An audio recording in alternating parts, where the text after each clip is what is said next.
नमस्कार दोस्तों, मेरा नाम वसुंधरा कौशिक है and welcome back to Brain Crash Maths. आज के वीडियो में हम बात करेंगे कि materia medica first year BHMS में आप कैसे एग्जाम्स में ड्रग्स को या रेमेडीज़ को अच्छे तरीके से लिख सकते हैं, किस तरह से आप मटीरिया मेडिका का पेपर एक बेटर वे में अटेम्प्ट कर सकते हैं ताकि आप अच्छा स्कोर कर पाएँ। और अक्सर ये होता है कि हम ड्रग्स जो एलन कीनोट से पढ़ते हैं वो हमें एग्जाम के टाइम पर जब हमें एक स्पेसिफिक ऑर्गन या ऑर्गन सिस्टम पूछा जाता है तो वो याद नहीं आ पाते हैं या हमारे पास उतना कंटेंट नहीं हो पाता है कि हम 5 या 10 मार्क्स के क्वेश्चन में वो लिख पाएँ। तो कैसे आप किसी ड्रग्स को किन पॉइंट्स में याद कर सकते हैं कि आप बेटर तरीके से उसे याद कर पाएँ और एग्जाम में लिखने के लिए आपके लिए कंटेंट भी अच्छा हो। तो आज इन्हीं सब पॉइंट्स के ऊपर हम इस वीडियो में बात करेंगे। हम देखेंगे कि how to cover a drug for examination, और इसी तरीके से अगर आप एग्जामिनेशन में लिखेंगे भी तो आप अच्छा स्कोर कर सकते हैं।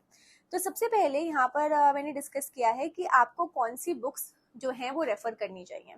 आप एलन कीनोट तो आपको रेफ़र करनी ही है, इसमें आपके पास कोई और चॉइस नहीं है, क्योंकि जो बेसिक आप किसी भी ड्रग का सबसे पहले पढ़ेंगे, ड्रग पिक्चर, वो आपने पहले एलन कीनोट को रेफ़र करना है। उसके बाद आपका काम आसान करने के लिए, आपको पेपर में कंटेंट लिखने के लिए जो बुक आपने रेफ़र करनी है, आपके पास चॉइस है। आप एस.के. दुबे भी रेफ़र कर सकते हैं और आप एन.एम. चौधरी भी रेफ़र कर सकते हैं। अगर मैं बोलूँ तो एस.के. दुबे फार बेटर है अगर आप फर्स्ट ईयर स्टूडेंट हैं, क्योंकि एस.के. दुबे में हर चीज़ ड्रग की जो है, हर ऑर्गन सिस्टम बहुत अच्छे तरीके से डिफ्रेंशिएट करके बताया हुआ है, तो उसमें आपको अपना दिमाग लगाने की कोई ज़रूरत नहीं है। आपको एज इट इज़ ही सिम्टम्स याद कर लेने हैं। वहीं अगर हम एन.एम. चौधरी की बात करें तो बहुत अच्छी बुक है, बहुत अच्छे तरीके से इसमें भी सिम्टम्स बताए हुए हैं, लेकिन जो सिम्टम्स का डिफ्रेंसिएशन है वो अच्छे तरीके से नहीं किया हुआ है। तो अगर आप फर्स्ट ईयर में है तो यहाँ पर आपको इश्यूज आ सकते हैं। तो जो मैंने बुक रेफर की है इस वीडियो के लिए वो एलन कीनोट है ही, but exam point of view से आप अगर एस.के. दुबे रेफर करेंगे तो आप बहुत अच्छा जो है कंटेंट लिख सकते हैं। अब हम देखते हैं सबसे पहले कि आप किसी भी ड्रग को किन पॉइंट्स में कवर कर सकते हैं ताकि आप एग्ज़ाम में अच्छे तरीके से लिख पाएँ और आपको याद करने में भी आसानी हो। सबसे पहला पॉइंट आता है introduction of the drug. Introduction में आप क्या लिखते हैं? इंट्रोडक्शन में आप लिख सकते हैं कि उस ड्रग का कॉमन नेम क्या है, उस ड्रग का जो प्रूवर है वो क्या है। ये सब बातें जो आप कॉमनली इंट्रोडक्शन में लिख सकते हैं। उसके बाद बात आता है sphere of action. Sphere of action का मतलब है कि जो ड्रग है, जो रेमेडी है आप पढ़ रहे हैं, वो किन किन ऑर्गन या ऑर्गन सिस्टम पर एक्ट कर रही है, उसी को हम बोलते हैं स्फीयर ऑफ एक्शन। उसके बाद तीसरा पॉइंट जो आप कवर कर सकते हैं वो है पैथोजेनेसिस।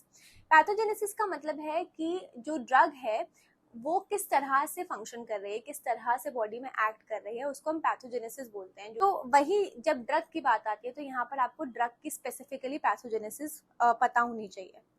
उसके बाद चौथा पॉइंट होगा कॉन्स्टिट्यूशन। कॉन्स्टिट्यूशन को डीप में समझने के लिए आपको अपनी ऑर्गेनॉन ऑफ मेडिसिन की बुक रेफर करनी पड़ेगी, बट अगर मैं शॉर्ट में आपको बताऊं तो कॉन्स्टिट्यूशन एक पर्सन का फिजिकल मेकअप होता है जो मोर और लेस इन्फ्लुएंस्ड होता है एनवायरनमेंट से। हर आदमी का कॉन्स्टिट्यूशन अलग होता है। फॉर एग्जाम्पल, कोई आदमी है जो लीन थिन है तो उसका कॉन्स्टिट्यूशन वो है, कोई आदमी है जो फ्लैबी है, फैट है, ओबीस है, उसका कॉन्स्टिट्यूशन वो है। तो ऐसे हर आदमी का डिफरेंट कॉन्स्टिट्यूशन होता है और हर ड्रग डिफरेंट कॉन्स्टिट्यूशन पर एक्ट करती है, तो इसीलिए उस ड्रग का कॉन्स्टिट्यूशन पता होना भी ज़रूरी है। उसके बाद वेरी वेरी इंपॉर्टेंट पार्ट आपका आता है गाइडिंग सिम्टम। गाइडिंग सिम्टम से क्या मतलब है? गाइडिंग सिम्टम से मेरा मतलब है वो ड्रग के मोस्ट इंपॉर्टेंट सिम्टम्स जो कि हम एलन कीनोट में भी पढ़ते हैं। जो सिम्टम्स आपको बोल्ड में दिए होते हैं, इटैलिक्स में दिए होते हैं, वो उस ड्रग के गाइडिंग सिम्टम्स होते हैं। अगर आप एस.के. दुबे रेफर करते हैं तो यहाँ पर भी आपको बहुत अच्छे तरीके से गाइडिंग सिम्टम्स का रिप्रेजेंटेशन मिल जाएगा। उसके बाद आखिरी और दूसरी मोस्ट इंपॉर्टेंट चीज़ है पर्टिकुलर्स। पर्टिकुलर्स से यहाँ पर मतलब है जैसे हर ऑर्गन का पर्टिकुलर सिम्टम। फॉर एग्जांपल, अगर हेड में हेडेक है तो ये एक पर्टिकुलर सिम्टम है, एक्सट्रीमिटीज़ में पेन है तो ये एक पर्टिकुलर सिम्टम है। तो ये सारे पर्टिकुलर्स होते हैं। अब पर्टिकुलर्स को हम किन 3 पार्ट में डिवाइड कर याद कर सकते हैं? सबसे पहला है लोकेशन। जैसे कि मैंने बताया, अगर पर्टिकुलर हेडेक की बात करें तो ये इसकी लोकेशन हो गई हेड, फॉर एग्जाम्पल। या एक्सट्रीमिटी के पेन की बात करें तो उसकी लोकेशन हो गई एक्सट्रीमिटीज, तो ये है लोकेशन। अगर हम सेंसेशन की बात करें तो कई बार पेशेंट हमें बोलता है कि मेरे पेट में बहुत तेज जलन होती है खाना खाने के बाद। तो ये क्या सेंसेशन हो गई? ये बर्निंग सेंसेशन हो गई। कुछ पेशेंट जब अपने हेडेक को डिस्क्राइब करते हैं तो वो ऐसा बोलते हैं जैसे मेरा सर फट रहा है, तो ये एक तरह की सेंसेशन है। ऐसे ही हर ड्रग एक डिफरेंट सेंसेशन को कवर करती है। उसके बाद मोडालिटीज में आता है एग्रावेशन एंड एमिलोरेशन। एग्रावेशन और एमिलोरेशन से यहाँ मतलब है एग्रावेशन जो कि पेशेंट के सिम्टम को क्या चीज़ें बढ़ाती हैं, और एमिलोरेशन यानी कि पेशेंट के सिम्टम को क्या चीज़ घटाती है। जैसे किसी पेशेंट को गर्म पानी से नहाने में उसकी कंप्लेंट्स में आराम मिलता है तो वो उसका एमिलोरेशन है। वहीं किसी पेशेंट को गर्म पानी में नहाने से उसकी कंप्लेंट में जो है वो बढ़ जाती हैं तो वो उसका एग्रावेशन है।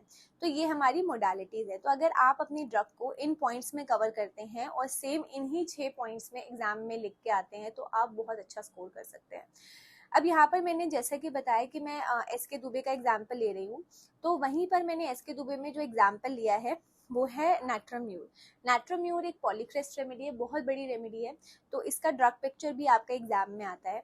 तो अब हम जो पॉइंट्स ऊपर डिस्कस कर चुके हैं हम वही पॉइंट्स इस बुक में इसके दुबे में रेफर करेंगे और इसे समझने की कोशिश करेंगे। सबसे पहला पॉइंट हमने बोला था कि आप ड्रग का इंट्रोडक्शन पढ़ें।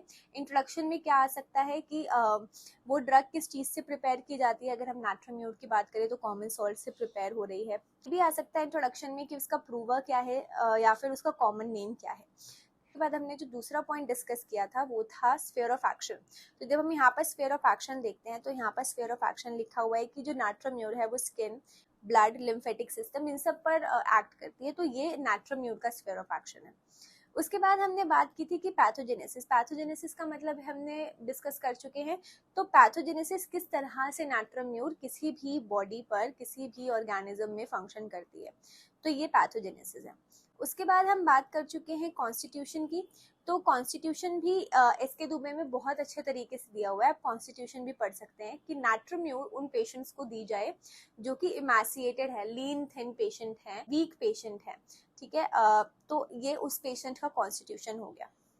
उसके बाद जो हमने मोस्ट इम्पॉर्टेंट चीज़ की बात की थी वो थे हमारे गाइडिंग सिम्टम। तो यहाँ पर भी जो है गाइडिंग सिम्टम्स दिए हुए हैं। गाइडिंग सिम्टम्स हम पहले भी डिस्कस कर चुके हैं, most important symptoms of the remedy. तो अगर आप एसके दुबे में भी रेफर करते हैं तो यहाँ पर आपको सारे गाइडिंग सिम्टम्स मिल जाएंगे। उसके बाद हम बात करते हैं पर्टिकुलर्स की। तो पर्टिकुलर्स में भी यहाँ पर बहुत अच्छे तरीके से पर्टिकुलर्स दिए हुए हैं, जैसे हेड की बात करें अगर, या फिर रेस्पिरेटरी ऑर्गन की बात करें। लेकिन इसमें डरने की कोई बात नहीं है। अगर आपको ऐसा लगता है कि इसमें जो है वो सिम्टम्स बहुत ज़्यादा है, एलेंस की नोट में सिम्टम्स बहुत कम है, तो ऐसा नहीं है। बस जो एलेंस की नोट के सिम्टम हैं उनको, उन सभी सिम्टम्स को जब एसके दुबे में लिखा गया है तो उसको एक्सपैंड थोड़ा कर दिया गया है, उसको उसका कॉज लिख दिया गया है, लोकेशन लिख दी गई है, सेंसेशन लिख दी गई है, दैट्स इट। ऐसा नहीं है कि कोई नए सिम्टम्स इसमें ऐड हो गए जो एलेंस की नोट पे नहीं है। तो बिल्कुल डरने की बात नहीं है नंबर ऑफ पेजेस देखकर कि ये रेमेडी इतनी बड़ी है। इसमें जो कंटेंट है वो वही है जो आपका एलेंस की नोट में है, और एंड में आपको यहाँ पर जो है जनरल मोडालिटीज भी मिल जाएंगी जो कि हम ऊपर डिस्कस कर चुके हैं। तो अगर आप अपनी रेमेडीज को एग्जाम में भी इन पॉइंट्स में कवर करते हैं तो आप बहुत अच्छा स्कोर कर सकते हैं। और अगर आपने अभी तक इससे पहले जो पार्ट 1 वाला वीडियो है जिसमें हमने सिलेबस और पैटर्न ऑफ एग्जामिनेशन डिस्कस किया है वो नहीं देखा है तो आप वो वीडियो देख सकते हैं। मैं उसका लिंक डिस्क्रिप्शन बॉक्स में या फिर बेल आइकन में डाल दूंगी। And I hope you like this video. Thank you for watching. Bye.